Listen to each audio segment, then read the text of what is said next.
Hello, adventurer! Have you come to the Grand Archive for careful study? Yes? Well, you're in the right place for knowledge on the world of Cambria and beyond. Come with me, and we'll get you started. Welcome, everyone, to another episode of Careful Study. I'm David Morris, and joining me today is Steve-O. How you doing today? Cold. I'm getting tired of it being like 0 degrees. I mean, I believe that's supposed to continue for like another 2 weeks here. No, it's not something. Every weather channel I watch is just like, it's the worst we've seen. I mean, it's particularly bad near my house because right now, all like the snow that was on my roof is melting from the sun. Yeah. And then it's going straight down onto my patio, which then freezes because it is like 20 degrees colder at the ground level than it is on my roof. So my house shares a driveway with my neighbor where it's like I own like my property line is like 90% of the driveway, so they have the 10%. Technically speaking, it's one of those like my property line is actually at the entrance of the driveway. So it's like the right-of-way thing law where they're allowed still to use it to get in. But I was snowblowing it after the storm, and they came out to like brush off their car or whatever, and they're just like, that's fine. You don't have to do any more because I was doing their part. And I'm just like, no, I'm doing all of it. This shit ain't melting for the next like 3 weeks. Ooh, but I'm getting rid of all of this. Yeah, and I can't get rid of this ice that's on my patio now. It's like it's on there, dude. It's like cement, man. I don't know how bad it was in your area because it seemed to vary. Like even though we only like live 40 minutes away, yeah, some people that live 40 minutes out towards Harrisburg, where the other guys are, there's a huge difference. Like I had 1 inch of ice, of like sleet and ice build up on the top of my snow. So even the snowblower was just like crunching all of that. Well, it's a good thing you have a snowblower. Blessed. I have this we have this like little chair and table on the patio, and with all the water like that fell down on it, the chair is almost entirely encased in ice now, and it's chair shaped. So it's and it's supposed to snow again, possibly this weekend. Yeah, it was actually almost a chance of snowing up here, like when we're recording yesterday and today. I think there was a chance. But yeah, there was a minor chance, but North Carolina and South Carolina and Virginia are just getting freaking clobbered. I think that was the chance that it was going to hit us, and I think they got hit with like anywhere from 6 to 12 inches on top of what they got last week. Well, here's hoping that it warms up by the end of the month. We have a lot of things to go over because we did record an episode right in the new year, but oops. 10 minutes into it, all the audio recording just disappeared. Yay. So here we are again, recording episode 20 with a B on it. And let's go over some of the tournaments that happened recently. We had 2 Ascents. We had London and Manila. And then we had a pretty sizable regional that I think we should look at as well. So Manila was first. We had... let me pull it up so I make sure. So that was a Tristan win. Top 8 was 2 Tristans, 2 Dragons, a Crux Lorraine, a Chicken, Luxem, and Merlin. Love to see a Merlin still in there. She's still kicking. Good old Kingslayer. I can't understate how strong Merlin and Ghost of Pendragon is, even to this day. It's fine. It's just fine. London, the turtle came back, and Gembu took it. I am tired of seeing Fate Stones and Guoja. Just stop. So yeah, we had a Gembu, we had 2 dragons again, 2 Aether Wings, 1 water, 1 fire, Fractals, piloted by Cabin, 2 Tristans, and yeah, like Genbu just took that. That was it's a very interesting top 8 to look at. And with those 2 Ascents, I know me personally, like seeing it go into this. And I actually, when I was over talking to Dan on Recollection Step, I thought it was going to be completely dragon dominated, and here we are, where dragon was everywhere, but there was only 2 of them in the top 8. If dragon is is so powerful, is so good. Why do you think it's not dominating more and seeing like full top eights? I think part of the reason would be what's the word? Self-devouring. Like there's a certain point Mm. where towards the top ends on especially day one and early day two, because you can get repaired into the same players. There's definitely a point where you get where you start having Winsariu mirrors. Like it's funny you say that, and if you look at London and browse down to the top like 30, Yeah. there's literally a stretch of 6 Winsariu like almost in a row, and it's like From 20th to 26th. Yeah. yeah, and it's just like it's really gross because they're all one win away from being able to get in the top eight. That's how close they are. So it's honestly a case of I think self-devouring, and also sometimes when Woj just loses. I mean, it can. It's not like it's unbeatable. But also on top of that, I think it's more impactfully from just the meta. I mean, people are trying everything. They're throwing everything they can in the kitchen sink to beat that deck. Like I Yeah. think if you asked every single professional player what is the best deck in the format right now, it is either Winsariu or Tristan, and then maybe you have some people that might say like something else, like maybe CL or Water Aether Diana or like some other deck. I don't know, but like Tristan's up there and Sariu's up there, and every single professional player is just going into these events knowing I have to bring something that's going to beat win Sariu. Yeah, I know that's how frustrated I So am. aggressive. Yeah, no, but it's like everyone and their mother is bringing something to beat it and tech it. And then it's just a game of watch. Like we watch some of those games on stream where you have a Win Guoja versus like a Win Tristan. Win Tristan has like the best matchup against Win Guoja. And then you just watch Win Guoja sit there with their Fate Stone, not flipping it. And they're like, all right, I'm just going to wait till I play Regal. And then I'm going to Regal to check that you don't have anything. And if you don't have anything, then I'm going to go for it. And it's like, I'm not gonna lie, from a player perspective, like just watching games like that, it's kind of boring because we're just watching two people draw pass until one of them goes for the kill. It's But it's it's it's fairly non-interactive. yeah, that's the key word. Is like, and this is my tangent on Regal. I hate Regal because I think it's a really uninteractive card. But I think that's the reason that when Guoja is where it's at. I mean, you're going to if you ran London over and over and over again, you could end up with 6 Sarius in the top eight. You could end up with 6 Tristans in the top eight. You could end up with multiple bits of Water Diana, Aether Wing, and all these other decks. All of these decks can easily get top eight. It's just a question of matchup lottery, luck of the draw, and are they playing mirror matches or whatnot? Just how that day's going. So I think it's not so much a why don't we see it? We see it because again, if you look at these top cuts and the portion of the pie that the Wind Dragon is taking up, it's taking up a lot. It is. Yeah. I think the Fractal of Insight gives conversion rate, right? So if you go by archetype Sariu versus the baseline rate, like The day 2 conversion, you mean? yes. If you go to conversion rate by archetype, Yep. it will show you the amount of decks that are converting, and it'll give you a verse baseline and verse expected quantity. There were 2.5 times more Winsarius converting to day 2 than there were before. And I think that's because a lot of the professional players said, screw it. We can't beat this deck. We're just going to play it. So like you said, you just had Sariu eating its own tail at that point. Pretty much, yeah. And I mean, it gives you deck quantities. Like there were 21 Sariu players or 24 Tristan players.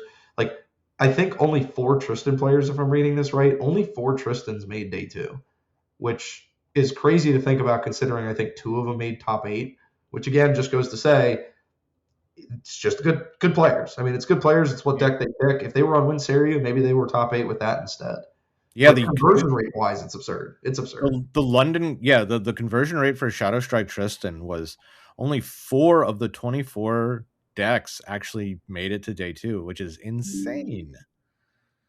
I think day 2 for London, because I think London was 8 rounds, because it had that. I think it was 5-2-1 was the minimum to get in. I think day 2 they only had like 30 players or something. It was a really low amount. Yeah, and I think you see things like you said, you see a lot of player skill impacting that going through that. We have a local Tristan player who Fern, who is just so meticulous about everything he does with Tristan, and like I consider him like the most calculating one of the most calculating Tristan players I know. But like that's the kind of thing, that's the kind of player I'm thinking of when I think of these low conversion rates. Same thing with the Aetherwing decks. That is not an easy deck to pilot at all. That is a really cool deck, but we're seeing, 3 of 11 Aetherwing decks made it into day 2. The Water Aetherwing decks, anyway. Hmm. Yeah. It's some numbers are nice to see that you have these players getting in with these decks, and I'm sure as the meta develops, you'll start to see more of those oddball decks like Water Aether become more mainstream in the top cuts. Well, if we go to one of the more recent regionals, the core TCG regional, the winner of that one was a Water Crux Merlin deck, Kingslayer. So Water Merlin, huh? I finally figured out how to pronounce that guy's name because I always kept saying it's. I found out it's pronounced Sarik Longtard. Sarik Longtard? Okay, I wasn't even trying to pronounce his name because there's not enough vowels in my opinion there.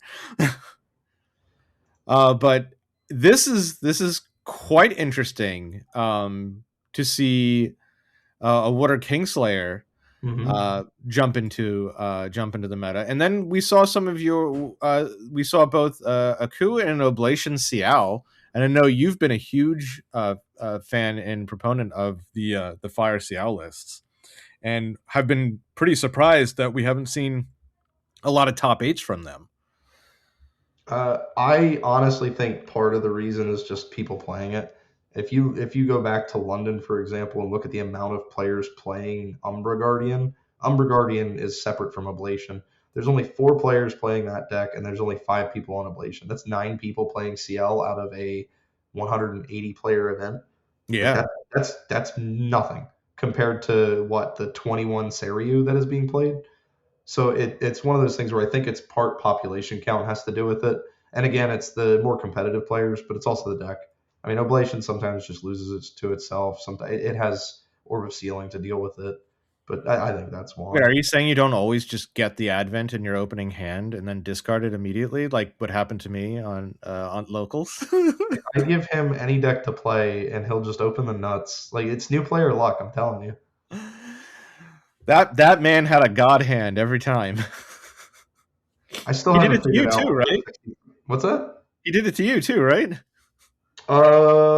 Yes and no. Game 3 that we played, I was thinking about it this morning. Actually, I'll probably make a video on it because it was like a fun little lethal puzzle. I think he did it in the most. He did it in the what's the word? I think he did it in the wrong order because obviously I didn't lineage release just because one, I didn't kind of care. But if I lineage release, then I survive, and then I go to level 3, and then he just loses. Well, that does sound like I like the idea of a puzzle. It sounds like a good video to put together. Yeah, but it was one of those things where he did it to me, but not as bad as you. Yeah, you just got. I got stomped. Yeah, but yeah, this Water Crux, this guy, Sarik Longtard, which I forget his name. I'm horrible with names. I want to say it starts with a K, but he's been on Water Merlin since he played the game. He's amazing. He's the guy I always tell people that when anyone wants to bitch and moan about the price of the game being too high, I'm going to assume that his story is true because he has locals that'll vouch for him. And I know this because he also started out playing Vanitas Allies. He claims that he has not purchased product. He has only played with stuff he has gotten from winning events or topping events, which is why he sticks to Water Merlin almost exclusively at every single event because he doesn't have the funds or resources to invest in every other deck. He's a free-to-play gacha player. Pretty much, yeah. And That's amazing. that's what, again, this guy is like my biggest argument for when people complain about the price of the game. Sure, you don't get to play everything you want to play. Life sucks. I get it. At the same time, this guy has been topping the West Coast events like multiple times with the same Water Merlin deck, running like the same 50 cards and then just splashing in new stuff every now and then. And he's been doing it for the past like 2 years without spending a dime on the game. Right. And that, that again, that goes back to something that we bring up all the time, where you have someone who is just kind of like a master of a particular deck. Yeah. And if that's all you play, it takes a particular kind of person to play something like that too. You know that going into a lot of things that, oh, I'm just going to get my shit kicked in because I know I lose to XYZ. But your mastery of that deck, knowing those ins and outs and knowing how you play poorly into certain decks, it can be very advantageous for you to turn those into your favor. I think it was a Bruce Lee quote, or maybe someone butchered a Bruce Lee quote. I don't know. There's like, I fear not the man who has practiced 1,000 kicks, but a man who has practiced a single kick 1,000 times. Yeah, exactly. You just keep practicing that over and over and over again. So yeah, I like seeing this mix. I like seeing people like that make their tops. So I'm hoping to see more of that. Are you moving into kind of our next topic here? Are you expecting these AMB altar cards to really change anything or bring any new decks forefront? Nope, absolutely not. Actually, okay, I will say maybe Wind Allies Jin. Other than that, absolutely not. No, not a doubt in my mind. I'll shave all of my facial hair for the next episode that we record if it does. And that takes you like 7 months to grow too. I know. This has been my summer beard because there's some here, some here, some here. You're not even a father. You can't make dad jokes like that. That's how you know I'm going to be a good dad. I don't even have a kid yet. There are some decent win cards that I think are coming out of Alter. I like Gustguard quite a bit. Let me put her in front of me. She's a 2/3, but she's got a Guardian class bonus of fast activation, and on enter she prevents the next 2 damage that would be dealt to another target unit. I think that's great. Power creep allies. That's just raw power creep allies, baby. That's just fantastic. Now, it's got to be Guardian allies, but still, that's fun. That's fun. Torching Reach, I think, is also interesting. It's a Ranger creative shock for 2. I think that could see some play. Yeah, I mean, probably, like it's weird because this would be really good in like the OG Taserlock Fire Diana, I think. Yeah. I don't know how good it would be in something like the current Fire Aetherwing Diana, for example. Oh, probably not. Yeah. Probably not. I don't think it plays to that. Technically, the other thing you could do is like anyone can do this in Fire too. You just go backstep. It's just backstep and then Torching Reach, which you kind of like. That's a little. Yeah, that's a little. Yeah. I mean, that's a lot of steps. Yeah. That's a lot of steps for not a lot of value. Exia Jin got a little love with the Scarlet Tassel, give something Omni Shroud, but it seems like a lot of steps to get it. Yeah, I mean, you're already like stuck materializing so much out of your deck anyway. And obviously this has to come in after the fact. Now you can grail this. So this way here, you don't have to bring it out before the Xuanji. Because usually you bring out Xuanji when you go for the kill. Mm-hmm. I don't know. I feel like Obscure Offering is just a little bit better. Because Omni Shroud versus Spell Shroud is a big difference. Mm-hmm. In terms of that it protects, Omni Shroud protects everything.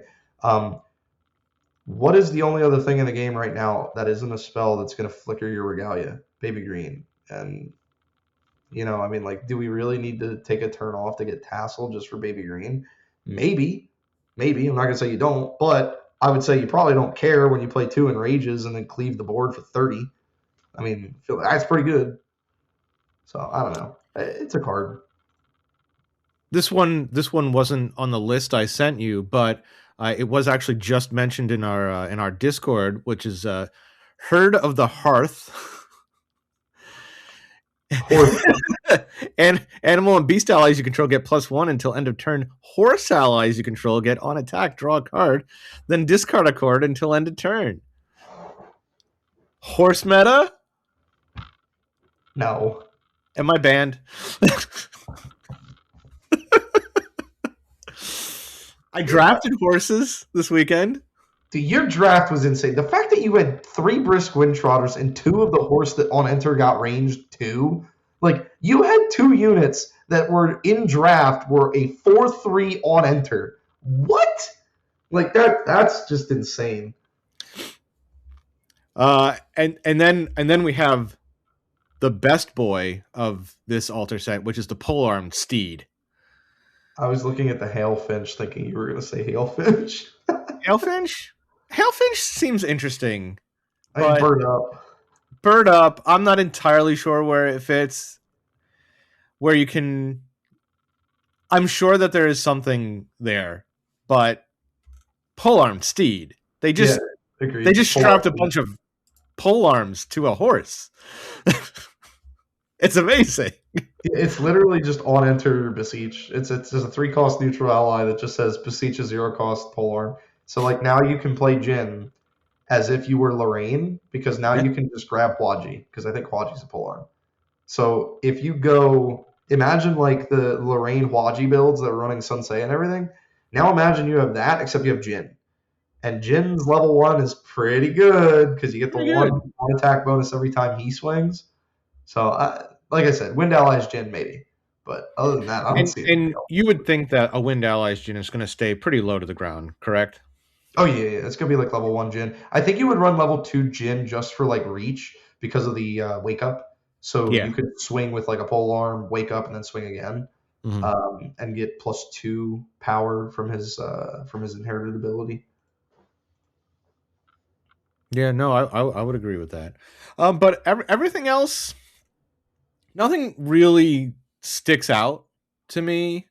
Nope. They did reprint 3 visits with the eroded text on it now. So it's not full art anymore. We did get to see all the non-full art URs. And if anyone pulls an Everflame staff CSR, Leo Blade is looking for one, so let us know. Yeah, shout out to him. Give him something good. Are we just are we kind of just hand waving altar here? Do you feel that there are some like really powerful cards in this altar set that we just aren't seeing? Let us know in the comments below. Let's talk about it. Let's find some use for some of these altar cards. Let's make Steve shave his beard. Let's make Steve shave his beard, man. Let's do it. Because it'll take him another 7 months to get that back. We'll have to call him Babyface Steve-O. Don't do this to me. I only ever trim it. I don't shave it all off. As you see, I took mine off. Yeah, but yours grows back in like 2 days. Right? Yeah, it's real fast. So moving on to the banned and restricted that came out after London. Oh boy, did they put a lot of Cat 1s up here. And thank God. I think they just kind of heard the community. This is a hell of a list. I'm going to read down the list. Grim Pistache, Incandescent Reliquary, Topsy Decree, Baby Green Slime, Ranger Strides, Alcahest, and Unmake Duality. Now, I'm going to speak for the comments before they comment them. Grim Pistache? I thought it was Pistache? Pastiche? Pastiche? Pistache. Yeah, it's Pastiche. You got it. I heard pistache and I'm like, oh, what? Grim Pistachio. There we go. Yeah, so they have some notes here. Because there's so many, I'm going to read some of their notes and then we can comment on it here. So, Grim Pistache, this card provides a highly flexible tool in CL decks, although CL's core champion design was built around the toolbox strategy. Grim Pistache provides too much recursion to go along with that toolbox, often exaggerating the benefits of certain cards when seen in multiples. Who would have thought that when you make things not cost anything, they're good? Who would have thought? I think the bigger issue is who would have thought being able to just spam certain abilities on cards that were intended to only be a certain quantity in decks is an issue. Regal. What, you don't like Regal looping? No, I don't think Regal is a card that should ever exist. I mean, like we watched on stream in DTR, Sean on stream, Regal loop a Jin and just mill him out. It was just the most ugliest thing to watch. I don't actually think Regal is as big of a problem. I think that looping it is a huge problem. I don't. Yeah, but Regal on its own, I don't feel is the issue, which is why I'm fairly certain we don't see Regal here. So. Yeah, because they should be putting it in Cat 3. Thank you. I'm glad we have a common. No, Regal is fine. But I think Grim Pastiche is just a design nightmare because it allows you to clone up to a 5 cost and do it at fast speed. Mm-hmm. So like there's slow spells that you could use, like Peaceful Reunion, that you can clone with Grim Pastiche at fast speed that allows you, the player, to attack on your turn, and then it's your opponent's turn, they materialize something, and you go Grim Pastiche, Peaceful Reunion, and they can't attack. So it is a design issue, I think, and I think they're just doing this preemptively. I don't think there's anything currently in the meta that makes Grim Pastiche giga broken, but I could see down the line how this card could just... It's inevitable. Yeah, exactly. Something will break. Like, this will break something. I mean, Ciel already abuses a lot of cards that really are not intended to be in his deck. If there's ever a champion's entire design or kit that screams, I'm going to break it, it's Ciel. Ciel is in a glass house with a hammer in his hand waiting. If anyone is going to lead to them making deck construction rule changes, it would be Ciel. Yeah. So next we have Incandescent Reliquary. This card was designed to help the Luxem player catch up in influence, while also supporting the Turbo to 3 playstyle. Boy, howdy does it. Although achieving its purpose successfully, the 1 base memory cost makes this card extremely difficult to interact with certain decks. Sure does. I think it's a war crime that they said the Luxem player, as if Xander should ever be included in the same boat as the monster of this like 12-year-old looking child. I'm sorry, that Luxem, the Luxem player. Yes, the Luxem player. No, the dragon player, you mean? Yeah, Guoja. Wait, Guoja is Luxem? Yeah, exactly. When's the last time you've seen a single Luxem card outside of like Excalibur in her deck? Like, get out of here, dude. The Luxem player. All right. Isn't there a deer that sometimes there's a stag people play sometimes, right? Right? Okay, sometimes, sure. Yeah. I honestly I feel like that's like almost a slur because that lumps her in with Xander at this point. The Luxem player. Good Lord. Like, this just makes it really makes Dragon just so freaking fast and just so difficult to interact with. Yeah. There's nothing more enjoyable in the world than watching Dragon Turbo to 3 have 2 influence and then their next turn have 5 cards in hand because they go, I already had Lost Providence, so I'm going to go Reliquary, draw for Reliquary, draw off Lost Providence, draw for turn, and then you're just sitting there like, oh, I thought it was punishing to go to level 3, huh? And then you just die to a series command Biakos anyway. Yeah, like we got to leave the Turbo to 3 with 2 cards and then having tons of cards in hand to Kingslayer. Like no one but Merlin can have that. That's Merlin's thing. But honestly, I think that Ghosts is a fine card. Like it's really good, but there's so much interaction with Ghosts. Yeah. You can interact with Regalia, you can interact with Ghosts with Stifle, and on top of that, it is a main deck card. Like there's a huge difference between having your value, like your recursion for getting influence back. It's a big difference between it being on a Regalia card, and it being in a main deck card that you can only run 4 of. No, I think that's what you look at. Yeah, you have to have it, but as we all know, all Merlin players always have it. That and DG, yeah. At every time. Topsy Decree, my favorite card from the set. This card was designed to be a card to reward decks running more Norm element cards. However, because the unique effects found on the modes of this card are not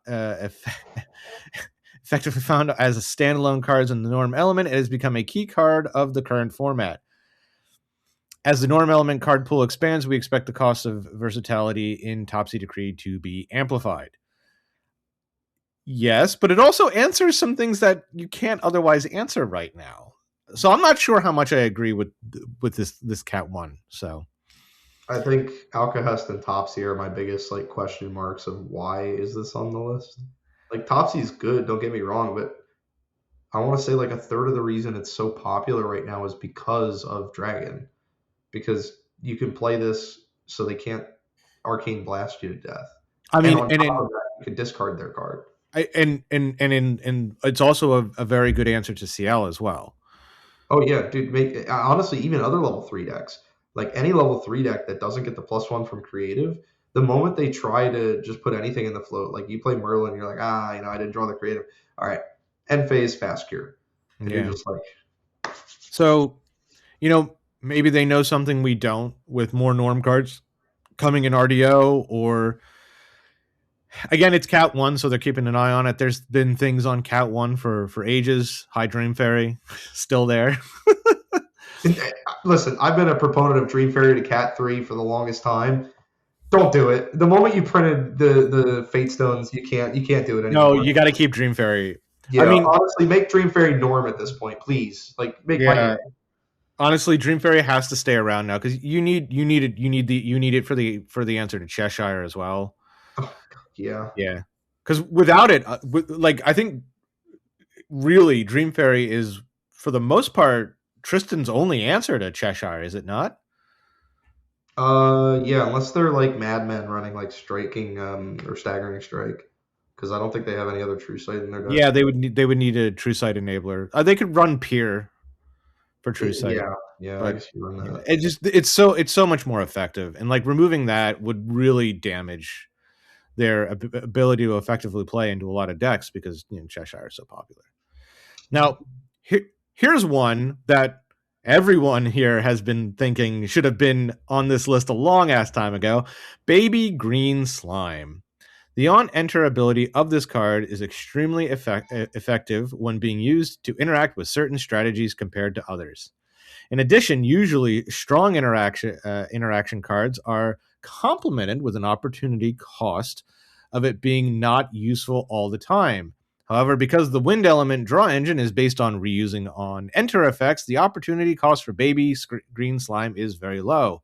Yes, Baby Green Slime is pretty much almost an auto-include in many, many wind decks. It is so freaking good. Wind Tamer. Yes, I'm sorry, Wind Tamer decks. Yeah, like it is just so good. I think that card is the perfect prime example I've ever seen of a card that is the problem the card, or is the problem the surrounding cards to that card? So, for example, Baby Green is not a problem in Wind Allies Sylvie. Why? Because it actually does what it's really supposed to, and the surrounding, game plan of that Wind Allies Sylvie is not, so critically impacted on whether or not you have Baby Green. Whereas Wind Guoja is, because there's a lot of times where stuff that would interact with the dragon or would kill the dragon or anything like that, you can just flicker it away. Whereas Sylvie, on the other hand, just doesn't benefit as much from it because the core game plan isn't as critical to have that. But I still think the card itself is an issue, but it is interesting to note that it does not feel as disgustingly good as it does in Guoja in any other tamer list.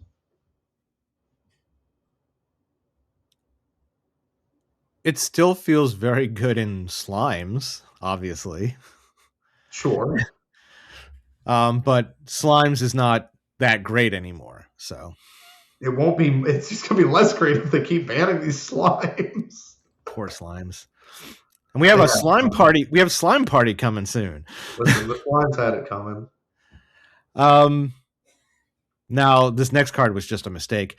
Ranger Strides. The introduction of this card to aggressive strategy has lowered the amount of class diversity within those strategies. Yup. Yeah, what do you mean? You don't like Cheshire Ranger strides on either Wind Wake Up or any Diana deck? It's like, oh, ranged 8. Woo. It's so brutal. It's so brutal. Um, and just that with like the combination of Mad Hatter, even without Hatter, it's still just freaking brutal. Oh, Mad Hatter is almost never the reason that whenever I play against those decks that I would ever lose to it. I always lose because it's Cheshire Cat plus Boots. Like It, most people will just raw dog bring it out. They don't even use the Mad Hatter to get it. I mean, because if you got the cat, man, duplicate those abilities, man. Just Hear keep me going. out.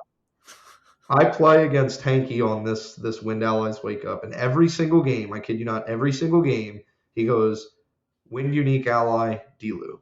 Every single game. So game 3, he goes first. He goes Wind Unique Ally Delu. What's he do? Bring out Ranger Strides next turn. Recollect. Make Delu distant.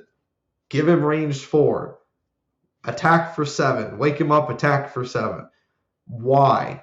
Like that is so antithetical to the concept of ranged as a like that is for ranged units, not for a freaking horse.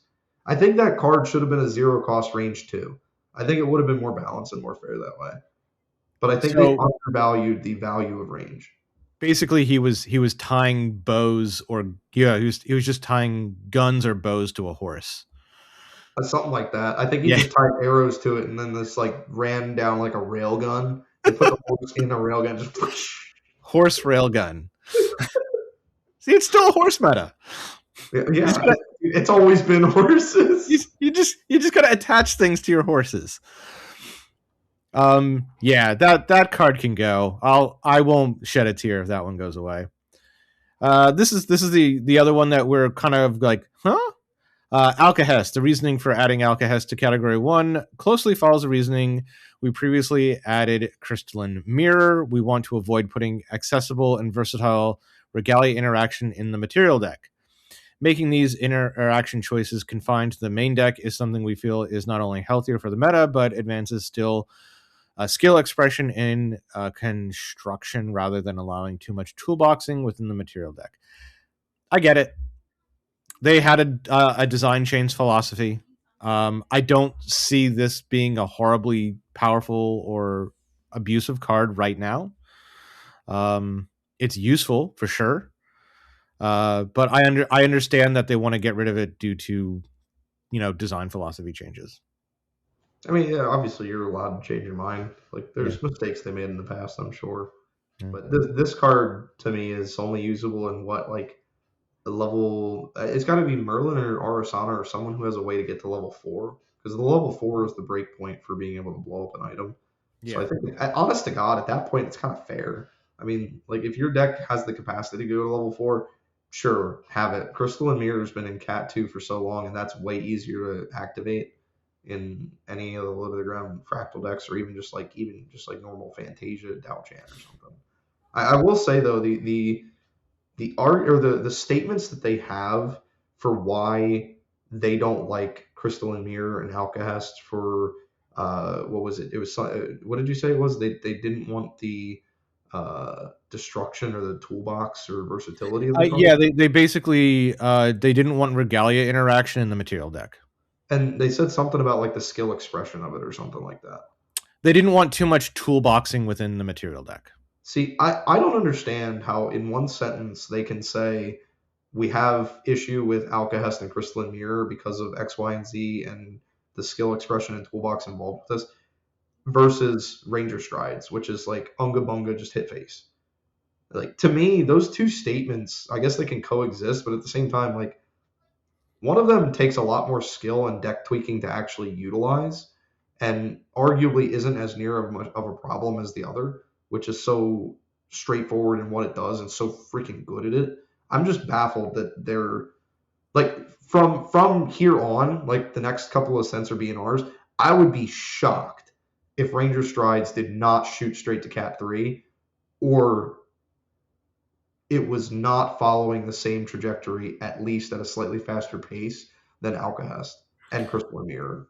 I think the biggest difference with Ranger Strides is that it is not fun to play against. Yeah, oh, that too. And, yeah. And like I feel that out of all things not being fun kind of trumps everything else. If it's Yeah. not fun, it just and it feels really really bad. I could see that it going to the top there. I'm Alcahest, whatever.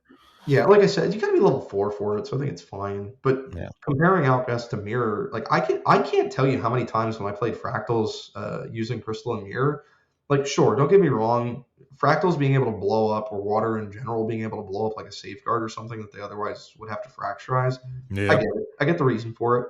But dude, the amount of times it was like such a skill expressive thing to do with that. Like I remember playing games where it was a matter of if you didn't materialize Crystalline Mirror like 3 turns prior, you lose because you didn't get it out fast or have it in a time window. And then on top of that, being able to do it in response in certain times. Like I remember the 3v3 event, one of the last rounds we played against. I was playing in the Fractal Mirror against Dragowill. I think he's on Creative Shock. And it was the Fractal Mirror. And it came down to a very nuanced timing issue of when to break something. I forget. I think it was something involving a Quicksilver Grail with Crystal and Mirror from my side, and I won the game because of that. But it was like that. That to me is more justification for cards like that because they're not like backbreaking, like you said with Ranger Strides, where it's just unfun to play against. Because I think part of the unfun with those cards is just it's just so straightforward. Ranger Strides is just overpowered. It really Yeah. is overpowered. Yeah. But again, it came down to just their card design philosophy, and as long as we don't see more of these cards in the future, and they, uniformly put all these in the ban list, then okay, that's fine. Yeah, like I said, these two statements can coexist. Yeah. This one over here should probably be going to Cat 3 way sooner than this should, though. Yeah. And our last one here, Unmake Duality. Decks that are using the Looking Glass that do not utilize distortion cards are too readily able to abuse Unmake Duality, effectively invalidating the existence of Grand Crusader Ring. We want Grand Crusader's Ring to be the standard for gaining a card for no cost. I did not expect people to start using the Looking Glass without any distortion. Yeah. Is Unmake Duality a distortion card? Hold up. No, it's not. It's not? Okay. No. I mean, I can see where when you have it written, you're just like, it's another turbocharge. But at the same, I see where they're coming from for this, and I honestly do not care about this one way or the other. I use the Looking Glass for distortions. But you're in the boat that uses the intended way. Yeah. I use it the intended way. Yeah. I'm actually kind of told, like, I don't think this should be on the category lists at all, but I am always torn on this versus Lost Providence or in some cases GCR. And the main reason is because, sure, on the way up to a level, like maybe you're playing a level 3 deck, or in the case of Caven's Fractal list, which is kind of crazy in the first place. Sure, you have a turbocharge that's live at any point in the game. In order to get value from it, you're putting 3 of them in your deck at least. Yeah. And if you play 1, the other 2 are complete dead cards. Dead.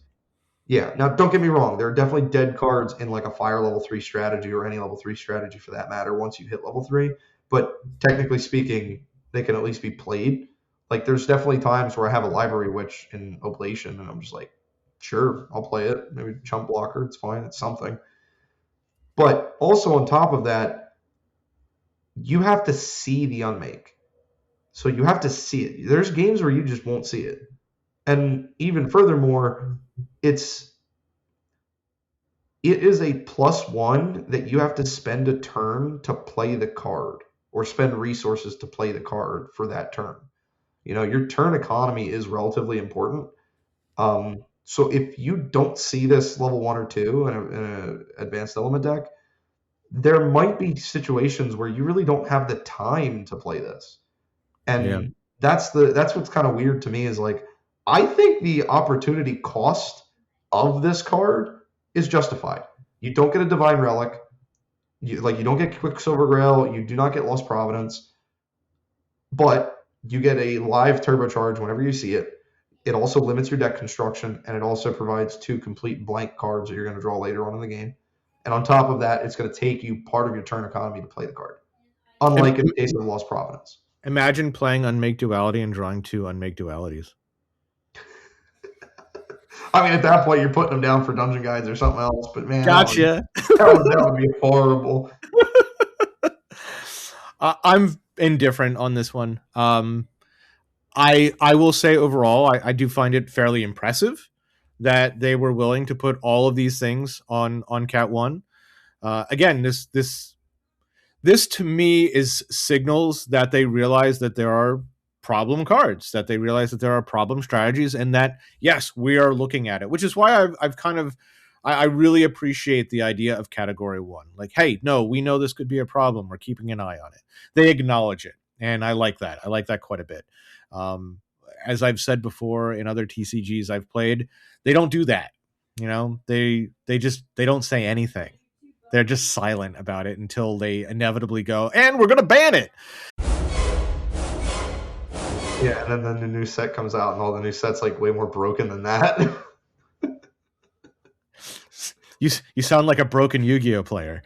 Listen, I played Yu-Gi-Oh up until like 2014, and then stopped playing card games altogether. I got out when the getting was good.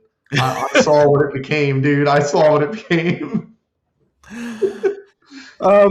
So moving on to something that is a little less great. We had the Lunar merch drop, and this was a little scuffed. A little scuffed. This was a little. I would have said a little until I saw what I just saw an hour ago, and now I'm thinking it's a lot of scuffed. I want to preface this by saying I understand a lot of their decisions. I just think they were wrong. The fact that let's start by saying that they had a merch drop for Lunar New Year, similar to they had like the Christmas holiday one that they released last year. Last year it was a pre-sale, so they basically printed as many as were ordered, as far as my understanding was. This time around they didn't do that. They printed X amount of each of 4 different champions, and there was Rye and Arasana. Yeah, and then there was a set amount for them, with Rye getting the least amount and everyone else getting like something. Poor Rye. He was also the last one to sell out, so so they knew what they were doing there. Yeah. Unfortunately, no one could possibly predict this, but the entire store fell apart. I get it. You know, you're always going to end up unintentionally DDoSing yourself when you have these kind of drops, and that's exactly what happened here. There's just it triggered too many alarms with their payment providers, with their cart providers, with the website itself. I tried to get a Lorraine box, and it went in and out of my cart, and then gone, sold out. I just couldn't get it. I did all the things that I needed to do preemptively, and it just couldn't get one. Now, the thing that bothers me the most is that they were waffling back and forth about whether or not there was going to be a CSR during the initial announcement. And then afterwards, they said, yes, there's going to be a CSR, but they're not going to tell us what the CSRs are until after the sales. So after the sale, they told us what the CSRs were. There was 4 different ones. I'd have to say that 3 of the 4s were really good. One of them, not so much. Poor Lorraine. Anyway. So I think that was kind of frustrating. I understand the logic behind it. They didn't want people to purchase things based on the potential for what CSR they could get. And, you know, scalping all of those. Okay, sure. I also don't like the fact that I'm buying something that I don't know what it could possibly contain. That sucks.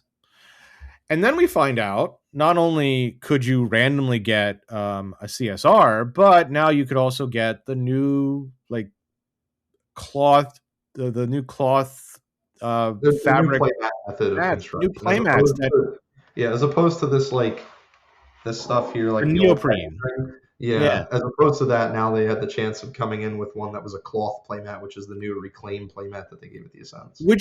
which we got we got to see we got to see Just try to a count one. prototype at Yeah, Niagara because it's Dan was playing beautiful, with it. really good, really It was good. amazing. Like I was super envious. I would have thrown money at them to have one of those types of playmats. I know it's a premium, but it's so nice. It's so very nice. And they always put out the highest quality playmats. But the fact that they didn't even mention that bothers me to no end.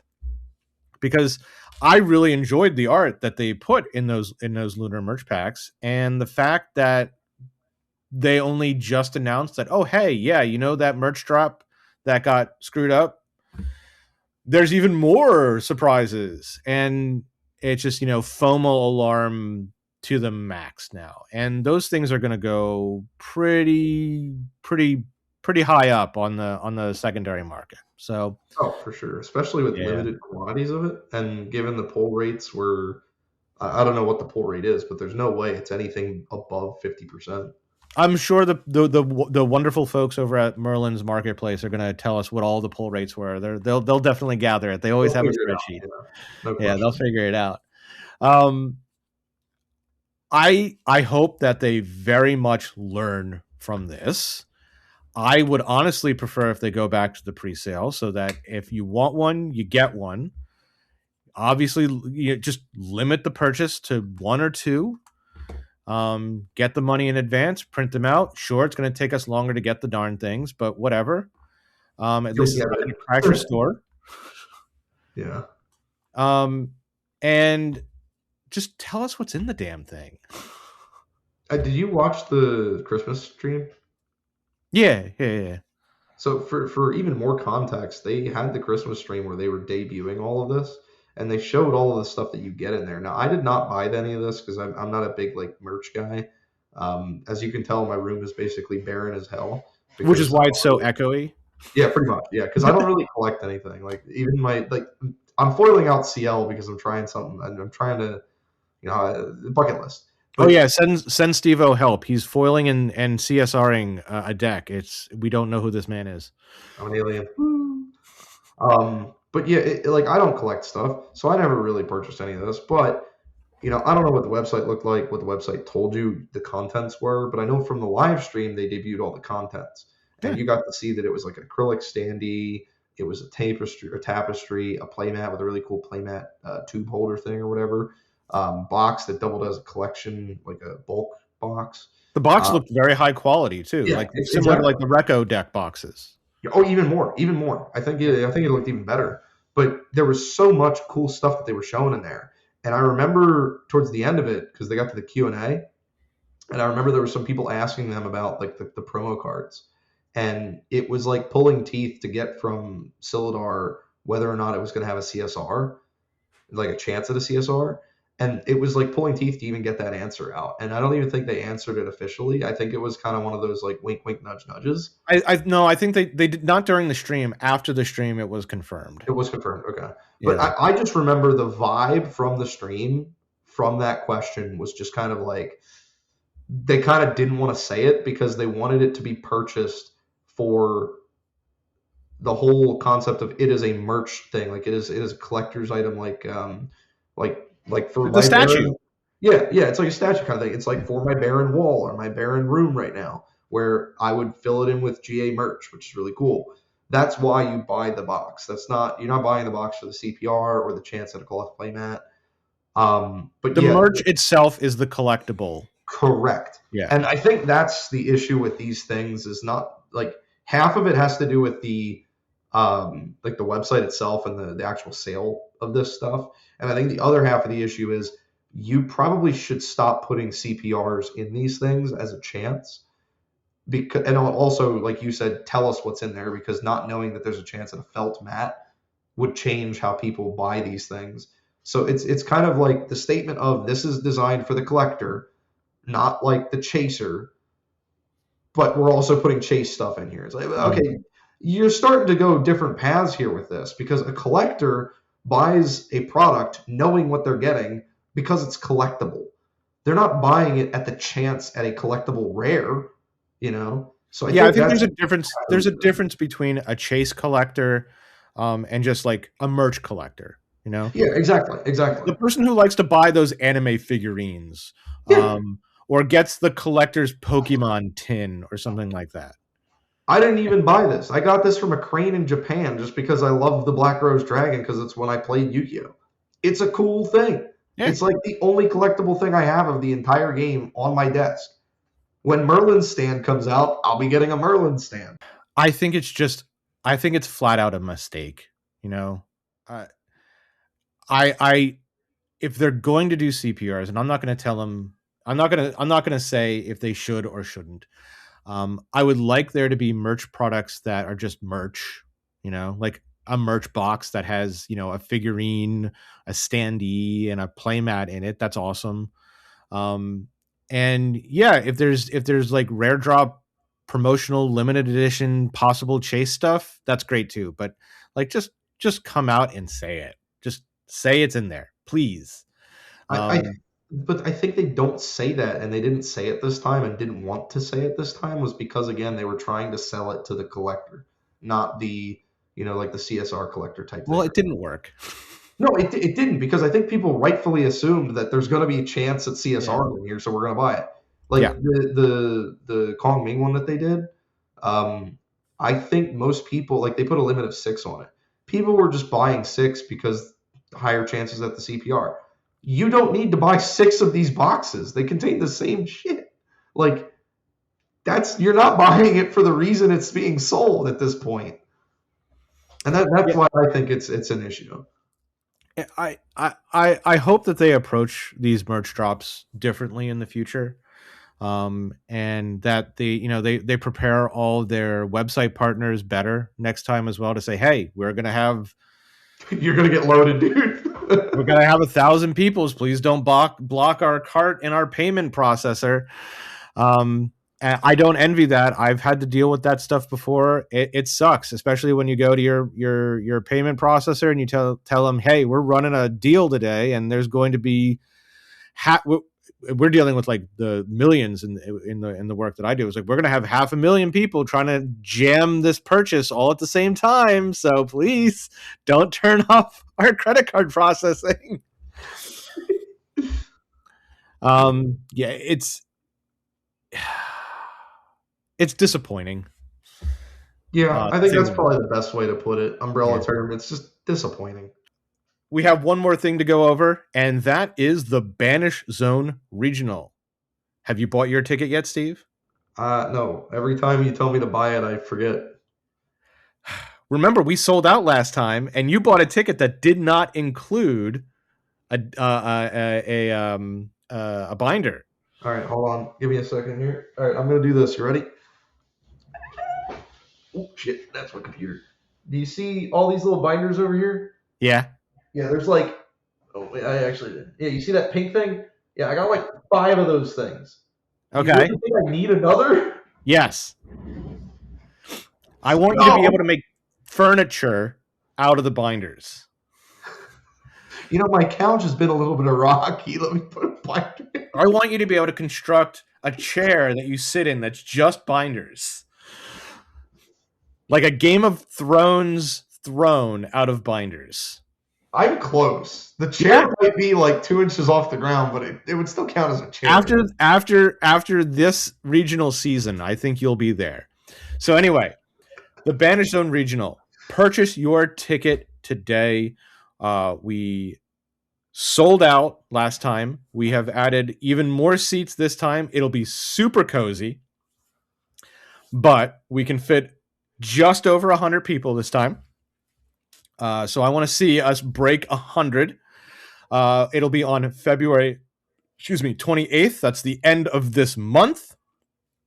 We have increased the prize pool to $3K. It is a $3K. top 16 3K. So, and we will be paying out top 32. So, top 16 prizing, top 32 payout. Which is big. Because Which I is know a lot great. of people get a little upset sometimes when they don't get the top 16 and they bubble right out at 17. But don't worry, you're still getting some store credit. Yeah. You get you, and it pretty much pays for your entry if you make the top 32 at that point. So good stuff. Good stuff. We have so much crap to give away. We still have leftover regional mats from several regionals ago, so I might just start throwing those into the crowd of people, saying, "You get a playmat. You get a playmat." I'm sure you have plenty of things that we can give away. You see all the, maybe you can't see it, but there's That's a lot of playmats. Yeah, there's a bunch of playmats right here. Yeah, these are all getting donated. Yeah, we're gonna be giving away a ton of playmats. I have some Ascent deck boxes that we're gonna be giving away. We're gonna be giving away card sleeves, probably some dice, all sorts of stuff. We have tons of event packs. I might even do I might even do the headhunter thing that we did last time, where we'll put bounties on people, and if you beat that person, you get an extra sapphire pack. Oh, this regional, I remembered this, but this was something after the previous regional. I will be grabbing a Burger King crown, like one of those little cardboard crowns, and I don't know who's gonna get it. I don't know if we're just gonna do me or we'll pick someone at random. Someone's gonna get the Burger King crown.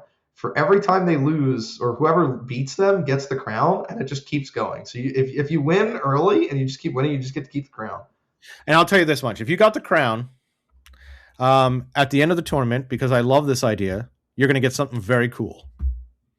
Another crown? Unless it's Steve. If it's Steve, we're just going to boo him. Well, no, okay. Whatever you had in mind, keep that if someone else gets the crown. If I'm the one with the crown, have a Whopper ready, because you know I'll take the food.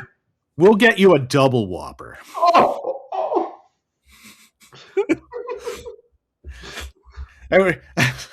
That small tangent reminds me, we had a friend one time who's told us to go to get him some fast food at a Burger King, and this was when Burger King was still doing the make your own Whopper.